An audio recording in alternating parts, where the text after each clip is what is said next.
गुलाम भारत की कई दास्तां हैं जो इतिहास के पन्नों में दर्ज है। आज की पीढ़ी जब उन कहानियों को सुनती है तो कभी रगों में खून दौड़ जाता है तो कभी गर्व से सीना चौड़ा हो जाता है, कभी आंखों में आंसू आ जाते हैं तो कभी क्रोध से भर जाते हैं। गुलाम भारत के इतिहास में एक ऐसी खूनी दास्तां भी है जिसमें अंग्रेजों के अत्याचार और भारतीयों के नरसंहार की दर्दनाक घटना है। हर साल वह दिन जब भी आता है उस नरसंहार की यादें ताज़ा हो जाती है।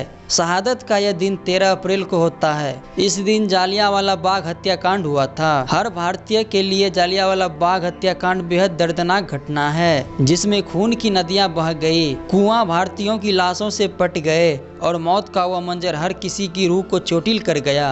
पंजाब के अमृतसर में जालियांवाला बाग नाम की एक जगह है। 13 अप्रैल 1919 के दिन इसी जगह पर अंग्रेजों ने कई भारतीयों पर गोलियां बरसाई थी। उस कांड में कई परिवार खत्म हो गए। बच्चे, महिलाएं, बूढ़े तक को अंग्रेजों ने नहीं छोड़ा। उन्हें बंद करके गोलियों से छलनी कर दिया। दरअसल उस दिन जालियांवाला बाग में अंग्रेजों की दमनकारी नीति, रौलत एक्ट और सत्यपाल व सैफुद्दीन की गिरफ्तारी के खिलाफ एक सभा का आयोजन किया गया था। हालांकि इस दौरान शहर में कर्फ्यू लगा हुआ था, लेकिन कर्फ्यू के बीच हजारों लोग सभा में शामिल होने पहुंचे थे। कुछ लोग ऐसे भी थे जो बैसाखी के मौके पर अपने परिवार के साथ वहीं लगे मेले को देखने गए थे। जब ब्रिटिश हुकूमत ने जालियांवाला बाग पर इतने लोगों की भीड़ देखी तो वो बौखला गए। उनको लगा कि कहीं भारतीय 1857 की क्रांति को दोबारा दोहराने की ताक में तो नहीं। ऐसी नौबत आने से पहले ही वह भारतीयों की आवाज कुचलना चाहते थे और उस दिन अंग्रेजों ने क्रूरता की सारी हदें पार कर दी।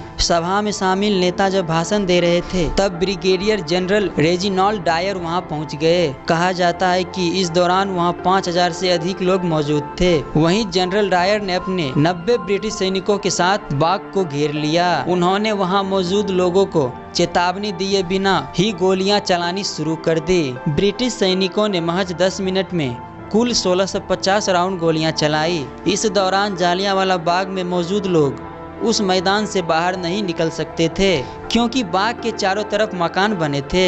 बाहर निकलने के लिए बस एक ही रास्ता था। भागने का रास्ता न होने के कारण लोग वहां फंस कर रह गए। अंग्रेजों की गोलियों से बचने के लिए लोग वहां स्थित एकमात्र कुएं में कूद गए। कुछ देर में कुआं भी लाशों से भर गया। जालियांवाला बाग में शहीद होने वालों की संख्या आज भी पता न चल सका, लेकिन डिप्टी कमिश्नर कार्यालय में 484 शहीदों की सूची है तो जालियांवाला बाग में 388 शहीदों की लिस्ट है। हालांकि अनाधिकारिक आंकड़ों के मुताबिक ब्रिटिश सरकार और जनरल डायर के इस नरसंहार में 1000 से ज्यादा लोग शहीद हुए थे और लगभग 2000 से अधिक भारतीय घायल हुए थे।